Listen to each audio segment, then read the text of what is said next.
Hello friends, ఈరోజు మనం మాట్లాడబోయే కథ భారతదేశంలోనే కాదు, ప్రపంచంలోనే అత్యంత రహస్యమైన, అత్యంత ధనికమైన ఒక మహా దేవాలయం గురించి. అదే కేరళలోని తిరువనంతపురంలో ఉన్న శ్రీ అనంత పద్మనాభ స్వామి దేవాలయం. ఈ సిరీస్లో మొత్తం 3 భాగాలున్నాయి. ఈ మొదటి భాగంలో ఈ దేవాలయం ఎలా పుట్టింది, ఏ పురాణాలు దీని గురించి చెప్తున్నాయి, ఎలా ఇది దివ్యక్షేత్రంగా మారింది, అన్నిటినీ చాలా క్లియర్గా, సింపుల్గా మనం వింటాం. మరి మొదలెట్టేద్దాం. హాయ్ ఫ్రెండ్స్, నేను మీ Praveen. Welcome to my channel. Shri Padmanabhaswamy దేవాలయం చరిత్ర అంత పాతది. అసలు ఎప్పుడు ప్రారంభమైందో ఎవ్వరూ స్పష్టంగా చెప్పలేరు. చాలా పురాణాలు, పాత సాహిత్యాల్లో ఈ క్షేత్రం గురించి ప్రస్తావన వస్తుంది. విష్ణు పురాణం, బ్రహ్మపురాణం, పద్మపురాణం, స్కందపురాణం లాంటివి అనంత శయనంలో ఆదిశేషునిపై పడుకుని ఉన్న మహావిష్ణువు రూపాన్ని వర్ణిస్తాయి. పురాణ కథ ప్రకారం ఒక మహాయోగి గొప్ప తపస్సు చేసి విష్ణువుని దర్శించాలనుకుంటాడు. ఆ తపస్సు ఫలితంగా మహావిష్ణువు అతని ముందుకు అనంత శయనంలో ఉన్న దివ్య రూపంలో ప్రత్యక్షమవుతాడు. ఆ ఆదిశేషునిపై నిద్రిస్తున్న రూపం చూసిన ఆ యోగి అదే రూపంలో ఈ దైవాన్ని స్థాపించి భక్తులకు దర్శనమివ్వాలని సంకల్పిస్తాడు. అలా అనంత శయన విష్ణువు అనంత పద్మనాభ స్వామిగా భక్తుల హృదయాల్లో స్థిరపడతాడు.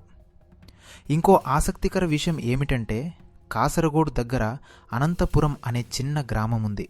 అందమైన సరస్సు మధ్యలో ఒక పురాతన దేవాలయం ఉంది. అది శ్రీ అనంత పద్మనాభ స్వామి దేవాలయం.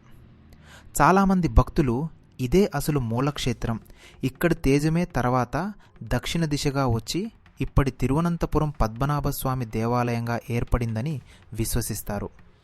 అంటే అనంతపురం మూలస్థానంలా తిరువనంతపురం ప్రధాన క్షేత్రంలా భావించబడుతుంది. దీనికి అదనంగా ఇంకో స్థానిక విశ్వాసం కూడా ఉంది. పురాణాల్లో చెప్పే భగవాన్ పరశురాముడు గురించి మనకు తెలుసు. సముద్రం నుంచి భూమిని తిరిగి తెచ్చి కోన్కణ ప్రాంతం నుంచి కేరళ వరకు నేలని సృష్టించాడని చెబుతారు. అదే పరశురాముడు ఈ ప్రాంతాన్ని శుద్ధి చేసి ఇక్కడే శ్రీ పద్మనాభస్వామిని ప్రతిష్ఠించాడు అని స్థానిక గ్రంథాలు చెబుతాయి. క్షేత్ర నిర్వహణ బాధ్యతను కొన్ని బ్రాహ్మణ కుటుంబాలకు, రక్షణ బాధ్యతను వెనాడు లేదా త్రావణకూరు రాజులకు అప్పగించాడని కూడా చెబుతారు. అంటే ఈ దేవాలయం ఆధ్యాత్మికంగానే కాదు, చరిత్రాత్మకంగా మరియు రాజకీయంగానూ చాలా సెంట్రల్ ప్లేస్గా ఉంది. ఈ దేవాలయం కూడా అనేక మార్పులు చూసింది. 17వ శతాబ్దంలో ఒక పెద్ద అగ్ని ప్రమాదం జరిగింది. దాంతో గర్భగుడి చుట్టూ ఉన్న కొన్ని భాగాలు, మండపాలు దెబ్బతిన్నాయి. కొన్ని నిర్మాణాలు నాశనమయ్యాయి.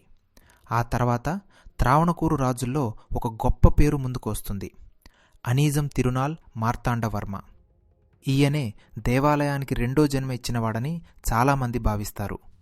మార్తాండవర్మ కాలంలోనే మనం ఇవాళ చూస్తున్న ఎత్తైన గోపురం, ఒట్టకల్ మండపం, పొడవైన ప్రాకారాలు, అంతర్భాగాల నిర్మాణం బలంగా రూపుదిద్దుకున్నాయి. ఇవాళ మనం ఫోటోల్లో, వీడియోల్లో చూసే తిరువనంతపురం పద్మనాభస్వామి దేవాలయం రూపం ప్రధానంగా మార్తాండవర్మ రాజ్యకాలంలోనే స్థిరపడింది. ఆల్వార్ సంతులు, పాత తమిళ భక్త కవులు ఈ క్షేత్రాన్ని తమ పాసురాల్లో చాలా గొప్పగా వర్ణించారు. కొన్ని కవితల్లో నగరం మొత్తం బంగారంతో నిండిపోయినట్టుందని, గోడలు, గోపురాలు బంగారు వెలుగులో మెరిసిపోతున్నాయని వర్ణన వస్తుంది. అంటే చాలా పాతకాలంలో కూడా ఈ దేవాలయం ధనికంగా, భక్తి కేంద్రంగా, రాజ్యానికి గర్వకారణంగా ఉందని మనకు అర్థమవుతుంది. ఇలా చూసినప్పుడు శ్రీ పద్మనాభస్వామి దేవాలయం పురాణాల్లో మొదలై రాజుల కృషితో పెరిగి దివ్యదేశంగా స్థిరపడిన ఒక మహాక్షేత్రంలా కనిపిస్తుంది. కానీ అసలైన ప్రశ్న ఇంకా మిగిలే ఉంది. ఈ దేవాలయం ఎలా ప్రపంచంలోనే అత్యంత ధనిక దేవాలయాల్లో ఒకటిగా మారింది? రాజులు తమ రాజ్యాన్ని దేవుడికి ఎలా దానం చేశారు? భూమి కింద నిధి ఎందుకు దాచారు?